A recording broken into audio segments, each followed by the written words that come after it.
अस्सलाम वालेकुम। This is lecture number second from chapter number first year biology. तो previous lecture के अंदर हम लोगों ने स्टडी की थी कुछ ब्रांचेस ऑफ बायोलॉजी और इंट्रोडक्शन टू बायोलॉजी। और ब्रांचेस में हमने स्टडी किया था microbiology, molecular biology, socio biology, environmental biology, उसके बाद बायोटेक्नोलॉजी, उसके बाद फ्रेश वाटर बायोलॉजी, राइट। तो ये तमाम ब्रांचेस हम लोगों ने डिस्कस की थी और कुछ एडिशनल इंफॉर्मेशन भी आपको मैंने प्रोवाइड की थी। आज हम सबसे पहले लास्ट लेक्चर का जो क्विज है उसको देख लेंगे, उसके बाद हम आज का लेक्चर स्टार्ट करेंगे। तो लास्ट लेक्चर में मैंने आपको जो पढ़ाई थी माइक्रोबायोलॉजी, वहां से मेरा पहला क्विज है। मेरा स्टेटमेंट समझिए गौर से और उसके बाद आप आंसर करेंगे। Which one is the simplest form of life? Which one is the simplest form of life? Option A है बैक्टीरिया, ऑप्शन बी है वायरस, ऑप्शन सी है हमारे पास प्रायोन्स, ऑप्शन डी है नन ऑफ दीज। तो आप लोग इसमें से चूज करेंगे। टाइम होगा आपके पास 5 सेकंड का। 5 4 3 2 1 डन। देखिए बेटा, अब यहाँ पर सिंपलेस्ट फॉर्म ऑफ लाइफ कुछ स्टूडेंट्स जो हैं may be they will tick the viruses, because viruses जो हैं वो simplest form of life considered किए जाते हैं, because they are border line between living and non living. So it's means that कि वो सिंपलेस्ट फॉर्म ऑफ लाइफ में consider किए जाएंगे। और हो सकता है कि कुछ स्टूडेंट्स जो हैं उन्होंने नन चूज कर लिया हो या बैक्टीरिया को चूज किया हो। वो सोच रहे हो कि वायरस तो होते ही नॉन लिविंग है, तो वो लाइफ में कैसे कंसीडर किए जा सकते हैं। तो जैसा कि मैंने आपको बताया कि वायरसेस जो हैं वो लिविंग भी होते हैं, नॉन लिविंग भी होते हैं। तो बिकॉज वो लिविंग होते हैं तो इसलिए इनको हम लाइफ में तो कंसीडर करते ही हैं, राइट। लेकिन अगर हम सिंपलेस्ट फॉर्म ऑफ लाइफ कहें तो यहाँ पर बेटा जो राइट ऑप्शन है वो वायरस नहीं आएगा, वो यहाँ पर राइट ऑप्शन जो है वो प्रायोन्स आएगा। क्योंकि आपने ये चीज याद रखनी है कि प्रायोन्स जो होते हैं, हमने कहते हैं कि बैक्टीरिया के पास सेल और डीएनए होता है, वायरस के पास सेल भी नहीं होता, यानी कि वायरस जो होते हैं वो बैक्टीरिया से भी सिंपल होते हैं। अब वायरस से भी जो simplest form of life discover हुई है ना, वो है प्रायोन्स। तो आपको यहाँ पर इस स्टेटमेंट के अंदर राइट आंसर क्या होना चाहिए? प्रायोन्स होना चाहिए। लेकिन फॉर एग्जाम्पल अगर मैं इस स्टेटमेंट के अंदर एक और ऑप्शन ई ऐड कर देता और उस ऑप्शन ई में मैं लिखता लियोन्स, तो फिर आप किसको चूज करते? तो फिर बेटा आपका राइट ऑप्शन जो था वो प्रायोन्स और लियोन्स, या तो दोनों होता या फिर लियोन्स को चूज करते, बिकॉज लियोन्स जो हैं वो उससे भी ज्यादा सिंपलेस्ट फॉर्म्स ऑफ लाइफ हैं। सो दैट्स व्हाई ये चीज आपने याद रखनी है कि जो सिंपलेस्ट फॉर्म ऑफ लाइफ है ना, यानी कि जब आप पेपर रेडी करेंगे तो पेपर को रेडी करने के दौरान आपने जो करंटली डिस्कवरीज हैं उसके ऊपर भी आप अपना आई कॉन्टेक्ट बना के रखेंगे। तो जिस तरह से ये स्टेटमेंट किसी दौर में अगर इसके वायरस टिक करते तो ठीक था, उसके बाद प्रायोन्स टिक करते 2018-19 तक तो ठीक था। तो अभी जो ठीक ऑप्शन रहेगा वो कौन सा रहने वाला है? लियोन्स रहने वाला है। So let's start the lecture number second. Parasitology और ह्यूमन बायोलॉजी की डिस्कशन के अंदर दोनों ही चीजें जो है वो काफी इंपॉर्टेंट है। सबसे पहले जितनी भी ब्रांचेस पढ़ी हैं, अगर मैं आपको ये कहूं कि इन तमाम ब्रांचेस में से कौन सी वो ऐसी ब्रांच है जो कि ह्यूमन से रेलिवेंट, या फिर मैं ये कह लूं कि तमाम चीजों को ये ज्यादातर कंटेंट को कवर करती है, तो आपके पास आंसर क्या होना चाहिए? क्या मॉलिक्यूलर बायोलॉजी ज्यादा कंटेंट को कवर करती है, या फिर क्या हमारे पास बायोटेक्नोलॉजी ज्यादा कंटेंट को कवर करती है? अब में भी आप लोग कंफ्यूज होंगे, सर कंटेंट का मतलब क्या होता है? कंटेंट का मतलब ये है कि जिसके अंदर ज्यादा रिसर्चेस या ज्यादा वाइड पर्सपेक्टिव या वाइड एरिया कवर करती है। तो वहां पर आपका सबसे सही ऑप्शन जो होगा वो आपका ह्यूमन बायोलॉजी रहने वाला है। तो सबसे पहले तो मैं आपको सेटिस्फाई करूंगा और ये प्रूफ करके दूंगा कि ह्यूमन बायोलॉजी है वो क्यों बाकी बायोलॉजी की जो ब्रांचेस हैं उसके कंपैरिजन में ज्यादा एरिया को कवर करते हैं, ये ज्यादा पर्सपेक्टिव को कवर करती हैं। Let's try to understand this concept. देखिए, ह्यूमन बायोलॉजी की अगर हम डेफिनेशन देखें तो इन जनरल सेंस हम ह्यूमन बायोलॉजी की डेफिनेशन कहते हैं कि स्टडी ऑफ ह्यूमन। ह्यूमन की जो स्टडी होती है उसको हम क्या नाम देते हैं? उसको हम नाम देते हैं ह्यूमन बायोलॉजी का नाम देते हैं। अब यहाँ यहीं पे हमें अंडरस्टैंड करना है कि जो ह्यूमन की स्टडी है, जिसमें हमने ह्यूमन को स्टडी करना है, अब वो बेटा ह्यूमन की किस किस चीज को स्टडी करेंगे? देखिए, अगर मैं बात करूं मॉर्फोलॉजी की, तो ह्यूमन की जो मॉर्फोलॉजी है बेटा वो किसके अंदर स्टडी की जाएगी? ह्यूमन बायोलॉजी के अंदर। इसके अलावा अगर मैं बात करता हूं एनाटॉमी की, तो एनाटॉमी किसके अंदर ह्यूमन की स्टडी की जाएगी? वो भी ह्यूमन बायोलॉजी के अंदर स्टडी की जाएगी। अच्छा, एनाटॉमी और मॉर्फोलॉजी से रेलेवेंट कुछ टर्मिनोलॉजीज यूज कर ली जाती हैं, उसको मैं आपको एक बार थोड़ा सा इलैबोरेटिव कांसेप्ट देता हूं। देखिए, मॉर्फोलॉजी किसको कहते हैं? मॉर्फोलॉजी कहते हैं कि कोई भी चीज आपको दिखाई कैसे देती है। अब कोई भी चीज आपको जैसे दिखाई देती है वो उसकी क्या कहलाती है? मॉर्फोलॉजी कहलाती है। जैसे कि ह्यूमन की मॉर्फोलॉजी को देखा जाए तो हर एक इंसान जो है उसके पास एक हेड है, 2 हाथ है, टेल एब्सेंट है, राइट। तो अब यहाँ पे देखिए कि बाकी जो ऑर्गेनिजम्स हैं उनकी मॉर्फोलॉजी, और होती है। तो यहीं पे आपने इस चीज को अंडरस्टैंड करना है कि देखिए बेटा यहाँ पे बात क्या हो रही है, यहाँ पे बात हो रही है मॉर्फोलॉजी की। अब मॉर्फोलॉजी जो चीज आपको दिखाई देगी, और एनाटॉमी में हम क्या स्टडी करते हैं, जो बॉडी के अंदर पाया जाता है, जो बॉडी के अंदर है। फॉर एग्जांपल लंग्स है, फेफड़ा है आपका, ठीक है। उसके बाद बात कर लें तो ब्लड सर्कुलेशन हो रही है, ये एनाटॉमी है, ये बॉडी के अंदर पाई जाती है। तो एनाटॉमी के लिए क्या मैं ये दूसरा लफ्ज इस्तेमाल कर सकता हूं इंटरनल मॉर्फोलॉजी का? तो क्या एनाटॉमी के लिए हम लफ्ज इस्तेमाल कर सकते हैं इंटरनल मॉर्फोलॉजी, यानी कि वो मॉर्फोलॉजी जो बॉडी के अंदर पाई जाती है, बॉडी के अंदर हम देखेंगे, तो उसको हम क्या एनाटॉमी कह सकते हैं? यस, 100% कहा जा सकता है, क्योंकि जो एनाटॉमी होती है, एनाटॉमी में हम इंटरनल स्ट्रक्चर्स को मुताला करते हैं। इंटरनल स्ट्रक्चर्स का मतलब इंटरनल मॉर्फोलॉजी देख लेंगे। अगर हम एनाटॉमी को इंटरनल मॉर्फोलॉजी कह सकते हैं, तो क्या हम मॉर्फोलॉजी को एक्सटर्नल एनाटॉमी का नाम दे सकते हैं?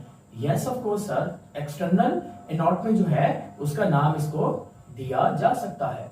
तो ये कोई बहुत बढ़िया कॉन्सेप्ट नहीं है, आई मींस दैट कोई बहुत ज्यादा इंपॉर्टेंट नहीं है, लेकिन फिर भी डिस्कशन इंपॉर्टेंट थी, तो हमने हर एक एस्पेक्ट को, पर्सपेक्टिव को कवर करना है, तो इसलिए आ गया। तो मैं बात कर रहा था ह्यूमन बायोलॉजी से। तो ह्यूमन बायोलॉजी जो है वो एक ऐसी ब्रांच है जो बाकी तमाम ब्रांचेस के कंपैरिजन के नतीजे में ज्यादा कंटेंट को कवर करती है। किसके कंटेंट को? ह्यूमन कंटेंट को। किस चीज को कवर कर रही है? पहली बात आपकी मॉर्फोलॉजी को कवर करेगी, नंबर सेकंड आपकी एनाटॉमी को कवर करेगी, नंबर थर्ड आपकी हिस्टोलॉजी को कवर करेगी, नंबर फोर आपकी फिजियोलॉजी को कवर करेगी। हिस्टोलॉजी किसकी स्टडी होती है? टिश्यूज की स्टडी होती है। फिजियोलॉजी किसकी स्टडी होती है कि आपकी बॉडी के जो ऑर्गन्स है बेटा वो काम कैसे करते हैं, हाउ द बॉडी वर्क्स। इतना से याद रख लीजिएगा, ये किसके अंदर आएगा? ये फिजियोलॉजी के अंदर आ जाएगा। अब यहाँ पर आपका क्वेश्चन आएगा, क्या सर ह्यूमन बायोलॉजी के अंदर ही हम ह्यूमन को स्टडी करते हैं, बाकी ब्रांचेस के अंदर हम ह्यूमन को स्टडी नहीं करते? तो आंसर क्या होना चाहिए आपका? यस या नो? आंसर है नो, हम बाकी ब्रांचेस में भी ह्यूमन को स्टडी करते हैं। Let's suppose the example of the previous lecture हमने पढ़ा था environmental biology, social biology. Environmental biology में हमने देखा कि ह्यूमन का क्या रिलेशन है एनवायरमेंट के साथ। सोशल बायोलॉजी के अंदर हमने देखा कि ह्यूमन का कौन सा सोशल बिहेवियर है। तो बाकी ब्रांचेस में भी कवर करते हैं, लेकिन ज्यादा कंटेंट जो है वो ह्यूमन बायोलॉजी के अंदर कवर किया जाएगा। होप सो अब आपको समझ आ चुका होगा कि मैं क्या कहने की कोशिश में था। चलिए अजान सुन लेते हैं, उसके बाद हम काट लेते हैं। पैरासिटोलॉजी की अगर हम बात करें तो डेफिनेशन देखने में बहुत सिंपल सा लगता है, और हम कह देंगे स्टडी ऑफ पैरासाइट जो है is known as a parasitology. तो क्या ये जो फंडा है, कंसेप्ट जो है, क्या ये इतना ही सिंपल है कि पैरासाइट को स्टडी को पैरासाइटोलॉजी कहेंगे? और यहाँ पर मेन चीज जो अंडरस्टैंड करने वाली है ना, वो है लफ्ज पैरासाइट। पैरासाइट को अंडरस्टैंड करना है। देखिए पैरासाइट लफ्ज जो है ना, वो जितना आपको इजी नजर आ रही है, पैरासाइटोलॉजी जितनी आपको इजी ब्रांच लग रही है ना, इससे ज्यादा कहीं इसकी इंपॉर्टेंस है इस बायोलॉजी की या बायोलॉजिकल साइंसेस के अंदर। अगर मैं आपको ये कहूं कि आप मेडिकल साइंसेस या मेडिकल एमबीबीएस करने वाले हैं, तो बेटा आपको बेसिकली वहां पर फिजियोलॉजी मेन आपको पढ़ना पड़ेगी, वहां पर आपको फार्माकोलॉजी पढ़ना पड़ेगी, वहां पर आपको पैथोलॉजी भी पढ़ना पड़ेगी, राइट। ये 3 पी जो है ये आपको वहां पर कवर करने पड़ते हैं एमबीबीएस की फील्ड के अंदर, ठीक है।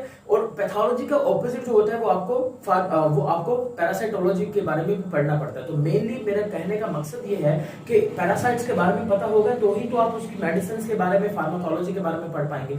सो यहाँ पे देखिए मैं क्विज आपको करता हूँ। मैं अगर आपको ये कहता हूँ कि मुझे बताइए एक बेबी जो है जो अपनी मदर की बॉडी के अंदर मौजूद है, क्या वो बेबी अपनी मदर की बॉडी के ऊपर पैरासाइट है? Mostly student will say that no sir it is not a parasite, हम अपनी मदर की बॉडी के ऊपर पैरासाइट नहीं थे और ना ही हैं। अब यहाँ पे आपको समझना है कि क्या एक बेबी अपनी मदर की बॉडी के ऊपर पैरासाइट होता है। तो बेटा मैं आपको कंसेप्ट ये देना चाहूंगा कि ये वाकई में है कि एक बेबी जो होता है वो अपनी मदर की बॉडी के ऊपर पैरासाइट होता है। अब वो अपनी मदर की बॉडी के ऊपर पैरासाइट कैसे, इसको अंडरस्टैंड करिए। देखिए वो अपनी मदर की बॉडी के अंदर मौजूद है बेबी, अब वो अपनी मदर से क्या ले रहा है? वो अपनी मदर से न्यूट्रिशन ले रहा है। वो अपनी मदर से क्या ले रहा है? न्यूट्रिशन ले रहा है, खुराक ले रहा है, अपनी मदर से ऑक्सीजन ले रहा है, ठीक है। अपनी मदर से उसने शेल्टर लिया हुआ है, लेकिन बदले में क्या दे रहा है? बदले में अपने जो वेस्ट मटेरियल होंगे वो किसको दे देगा? वो मदर को दे देगा। तो पहली बात पैरासाइट कहते किसको है? अगर बच्चा एक पैरासाइट है तो पैरासाइट की डेफिनेशन समझिए, फिर आपको ये कॉन्सेप्ट समझ में आ जाएगा। पैरासाइट की डेफिनेशन में पहला वर्ड ये होता है कि वो जो पैरासाइट होता है ना, वो कहाँ पे रहता है? वो अपनी होस्ट की बॉडी पे रहता है। पहला लफ्ज कि वो पैरासाइट कहाँ पे रह रहा है? अपनी होस्ट की बॉडी के ऊपर रह रहा है। दूसरा यहाँ पर कॉन्सेप्ट आपने ये याद रखना है कि वो अपनी होस्ट की बॉडी के ऊपर तो रहता है, लेकिन उसके साथ साथ बेटा वो अपनी होस्ट की बॉडी से शेल्टर भी हासिल करता है, अपनी होस्ट की बॉडी से फूड भी हासिल करता है, और साथ में बदले में रिटर्न में क्या उसको पहुंचाता है? हार्म पहुंचाता है। तो यहाँ पर 3 कंडीशन जो हैं अगर वो फुलफिल होती हैं तो आप कहेंगे कि ये एक पैरासाइट है। तो पैरासाइट की डेफिनेशन क्या है कि अपनी होस्ट की बॉडी पे रहेगा, शेल्टर लेगा होस्ट से, होस्ट से खुराक लेगा और बदले में होस्ट को नुकसान पहुंचाएगा। बच्चे को देख रहे हैं, बच्चा अपनी मदर की बॉडी से क्या ले रहा है, शेल्टर ले रहा है, अपनी मदर की बॉडी से फूड ले रहा है, बदले में क्या दे रहा है, वेस्ट मटेरियल दे रहा है, बदले में नुकसान पहुंचा रहा है। अब ये नुकसान सिर्फ वेस्ट मटेरियल देकर नहीं पहुंचा रहा है, एक और भी नुकसान पहुंचा रहा है। देखिए जरा, जो बेबी है ना, इसको इसलिए कंसीडर किया जाता है एज अ पैरासाइट बिकॉज इसको जितनी देर तक अपनी मदर की बॉडी के अंदर अपनी डेवलपमेंट करनी है उतनी देर तक तो मदर की बॉडी में रहेगा। लेकिन जब इसकी डेवलपमेंट कंप्लीट हो जाएगी तो डेवलपमेंट के कंप्लीट होते ही ये खुद ही सिग्नल प्रोड्यूस कर देगा बर्थ के, यानी कि मदर का बर्थ के अंदर रोल नहीं होता।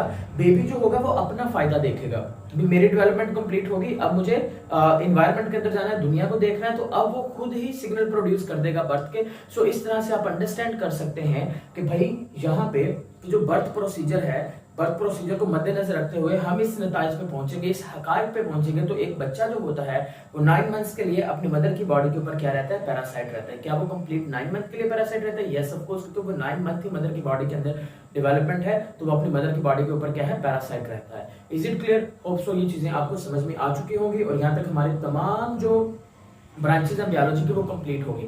नेक्स्ट लेक्चर जो है वो बहुत इंटरेस्टिंग है, बहुत सारे बच्चे इसको लाइट वे में लेते हैं, वो है बायो एलिमेंट। लेकिन मैं चंद एक कॉन्सेप्ट्स आपको बता दूं कि बायो एलिमेंट क्या होते हैं। अब देखें, आपकी बुक के अंदर 16 बायो एलिमेंट्स लिखे गए हैं, लेकिन जब मैं पढ़ाऊंगा तो मैं आपको कहूंगा जब 25 बायो एलिमेंट है। What is the logic behind it? Question number 1। Question number 2, जब मैं पढ़ाऊंगा तो मैं आपको ये कहूंगा कि कौन सा बायो एलिमेंट बॉडी के लिए ज्यादा इंपॉर्टेंट है, मेजर, माइनर का ट्रेस, इन तीनों में से कौन से ज्यादा इंपॉर्टेंट रहते हैं। फिर हम आपको ये एक फार्मूला बताएंगे, एक ट्रिक बताएंगे, जिसकी मदद से आप वो तमाम बायो एलिमेंट्स को अपने फिंगर टिप्स के ऊपर काउंट कर लेंगे, याद कर लेंगे और आपको वो पेपर के अंदर हेल्पफुल रहने वाला है। Okay guys, stay connected and Allah Hafiz.